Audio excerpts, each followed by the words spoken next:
नमस्कार दोस्तों, कैसे आप सभी? होप करते हो कि सभी बहुत अच्छे होंगे। मैं फिर से आपके सामने हाजिर हूँ एक बहुत ही इंपॉर्टेंट टॉपिक के साथ। टॉपिक जो है आज का वो है central idea on keeping quiet. Keeping quiet जो है वो बहुत ही इंपॉर्टेंट एक सेंट्रल आइडिया है जो कि एग्जाम में आपके आने के बहुत ज़्यादा चांसेस है। तो चलिए मैं बहुत ईजी वे में आपको समझा देती हूँ बिना देरी किए, ताकि एग्जाम में आप बिना रट्टा मारे समझ के अपने अकॉर्डिंग भी अगर आप भूल भी जाए तो भी आपको पता रहे कि लिखना क्या है और आप लिख कर अच्छे मार्क्स ला सके और आपके मार्क्स ना कटे। तो चलिए शुरू करते हैं। सबसे पहले कीपिंग क्वाइट। तो कीपिंग क्वाइट मतलब ये सेंट्रल आइडिया स्टार्ट करने से पहले मैं मतलब आप लोगों को ये समझाना चाहूंगी कि जिस भी टॉपिक पे मतलब जिस भी लेसन का हमको सेंट्रल आइडिया लिखना होता है तो सबसे फर्स्ट ऑफ ऑल तो आपको उसका मीनिंग पता होना चाहिए। तो कीपिंग क्वाइट का मतलब है मतलब चुप रहो। इसका मतलब क्या है? चुप रहो या चुप रहना, मतलब इस टाइप का। तो मतलब पूरा मोरल ऑफ द पोयम मैं कह सकती हूँ कि जो पोएट है वो हमसे क्या कह रहे हैं? चुप रहने के लिए कह रहे हैं। अब वो हम इस सेंट्रल आइडिया के थ्रू जानेंगे कि वो आखिर चुप रहने के लिए क्यों कह रहे हैं।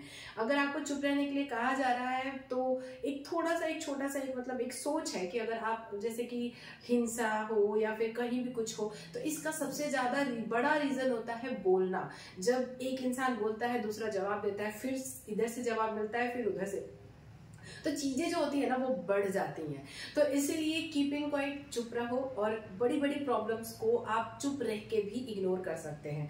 तो पूरी मोरल ऑफ द पोएम मतलब moral of the story, moral of the poem कह सकते हैं कि मतलब इसमें ये एक लाइन का बस इसका आंसर है और इसी को पोएट ने बहुत अच्छे तरीके से हमारे सामने मतलब रखा है कि आपको चुप रहना कितना जरूरी है, आत्मनिरीक्षण करना कितना जरूरी है, ताकि हम बहुत बड़ी बड़ी प्रॉब्लम्स को मतलब टैकल कर सके, हैंडल कर सके, अवॉइड कर सके। तो चलिए शुरू करते हैं। The poem keeping quiet is composed bye Pablo Neruda. ये इनके पोएट का नाम तो आपको मतलब याद होना मतलब होना ही चाहिए, क्योंकि मतलब पोएट का नाम आपको सबसे पहले 1 मार्क्स दिला देता है फर्स्ट, क्योंकि पहला जो 1 नंबर होता है ना वो आपको पोएट के नाम पे ही मिल जाता है। तो ये आपको याद करना पड़ेगा पोएट का नाम। तो 2-3 ही पोएम है जिनका सेंट्रल आइडिया जो एक बहुत इंपॉर्टेंट है, तो उनका सेंट्रल आइडिया याद करना है। तो उनके पोएट का नाम याद करना इतना ज्यादा मतलब टफ नहीं होगा। अगर आपको वो भी नहीं मतलब कंफ्यूजन हो रहा है या याद करने में परेशानी हो रही है तो वो भी आप मुझे कमेंट करके बता सकते हैं।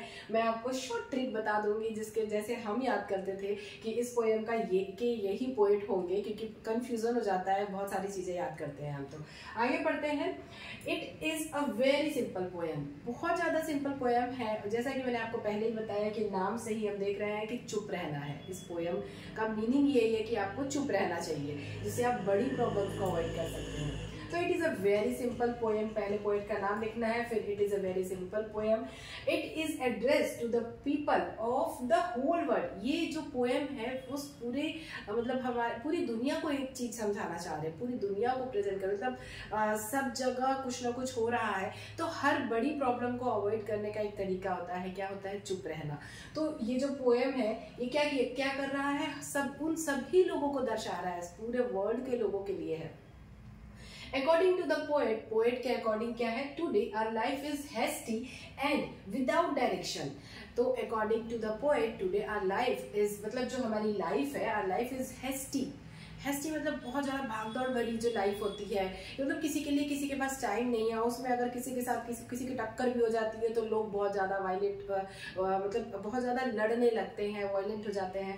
तो मतलब वही बता रहा है कि बहुत ज्यादा भागदौड़ भरी लाइफ है एंड विदाउट डायरेक्शन। सभी भागे जा रहे हैं, कोई अपने काम के लिए भाग रहा है, कोई कहीं भाग रहा है, कोई मतलब उनका कोई गोल नहीं है, एक डायरेक्शन नहीं है कि हम ये मतलब सही जो मार्गदर्शन बोलते हैं, सही दिशा में जाना। तो ऐसा कोई जरूरी नहीं है कि हर कोई सही दिशा में जा रहा है, जिसको जहां मन करे वहां मतलब बस चला जा रहा है, भागा जा रहा है, इस टाइप का पोएट का कहना है। फिर he is worried about the violence and the fate of manual labours. वो वरीड है, पोएट जो है वो वरीड है वायलेंस को लेके। आजकल जो हिंसा बहुत ज्यादा हो गई है, हर जगह जहां देखो धर्म को लेके या फिर राजनीतिक दंगे या फिर कह लीजिए कहीं भी अलग अलग टाइप के दंगे मतलब हर चीज को लेके कहीं ना कहीं हो ही रहा है, जहां लोग जो है वो छोटी छोटी बातों से भड़क जाते हैं। मतलब उनको समझ में नहीं आता है कि इस बात पे नहीं भड़कना है, इस बात पे भड़कना है, उनको पता ही नहीं होता है। इसको बोलते हैं कि वो एक डायरेक्शन में नहीं, उनको सही दिशा नहीं मिल रही है, सही मार्गदर्शन नहीं मिल रहा है। तो इस तरीके से वो मतलब वायलेंस को लेके बहुत ज्यादा वरीड है। फिर ऑफ मैनुअल लेबरर्स, मतलब शारीरिक श्रम करने में बहुत ज्यादा लोगों का यूज किया जा रहा है उनके श्रम का, तो इस चीज को लेके वो बहुत ज्यादा चिंतित है और वो सोच रहे हैं कि कब ये वर्ल्ड जो है वो ठीक होगा। He says that we don't understand the purpose of life. उनका कहना है कि हम अपने लाइफ के पर्पस को समझ नहीं पा रहे हैं। मतलब कोई यह नहीं जानता है कि उसके लाइफ का पर्पस क्या है। जैसे हम मनुष्य है तो हमारा एक लाइफ का पर्पस है, हमें इस तरीके से जीना है। जैसे एनिमल्स है, उनकी लाइफ का एक वो अलग पर्पस है। मतलब इसीलिए इंसान को इंसान कहा जाता है क्योंकि उसमें बहुत सारे इमोशंस होते हैं। उसे ये पता, उसे भगवान ने माइंड दिया है ये सोचने के लिए कि क्या सही है क्या गलत है। तो इस वजह से ये कह रहे हैं कि he says that we don't understand the purpose of life. हम अपने लाइफ का पर्पस नहीं समझ पा रहे हैं, बस भागे जा रहे हैं जहां नहीं तहां। तो in this poem the poet says that many problems can be solved in a very easy way by the self introspection. In this poem, इस poem में the poet says, poet का कहना है that many problems, बहुत सारी problems can be solve हो सकती हैं। कैसे? इन अ वेरी इजी वे, बहुत आसानी से, by the self introspection, by the self introspection, आत्मनिरीक्षण करके। आप ये वो बहुत मतलब ऐसा सुना है, बहुत अच्छी एक मतलब बात है कि अगर आप जो भी दिन भर में करते हैं, चाहे वो आपने अच्छा किया या बुरा किया, जो भी आप करते हैं सुबह से लेकर शाम तक, जब आप रात में बिस्तर में सो जाते हैं तो आपको उस बारे में सोचना चाहिए कि आज मैंने क्या अच्छा किया। अगर आपने किसी का भला किया, आपने किसी के साथ बहुत अच्छा किया, तो वो सोच के आपको अच्छी सी फीलिंग होगी। अगर आपने किसी से लड़ाई किया या किसी के लिए कुछ बुरा कर दिया या गलती से भी बुरा हो गया, तो वो सोच के कहीं ना कहीं वो अच्छा वाला फीलिंग नहीं होगा, फिर वो एक अलग टाइप का फीलिंग होगा। लेकिन आपको उसके बारे में सोचना पड़ेगा, आपको अपना निरीक्षण करना पड़ेगा कि मैं कहाँ सही हूँ कहाँ गलत हूँ। आज मेरी इससे लड़ाई हो गई तो क्यों हुई, मैंने क्या बोला, क्या मैं वो नहीं बोलता तो वो लड़ाई बंद हो सकती थी, वो बड़ी घटना होने से रुक सकती थी जो हुई। इस तरीके से पोएट का कहना है कि जब तक हम आत्मनिरीक्षण नहीं करेंगे, सेल्फ इंट्रोस्पेक्शन नहीं करेंगे, तो हमें पता नहीं चलेगा कि हम कहाँ गलत है कहाँ सही। क्योंकि अगर कोई दूसरा बताता है तो वो तो हर किसी को बुरी लगती है।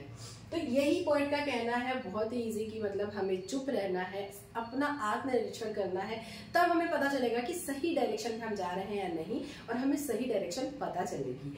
Then we can resume our activities in the right direction. तो ही हम सही दिशा में जा सकते हैं। अपनी जो कार्य जो हमारे द्वारा किया गया जो कार्य है वो सही हो सकता है, सही दिशा में जा सकता है।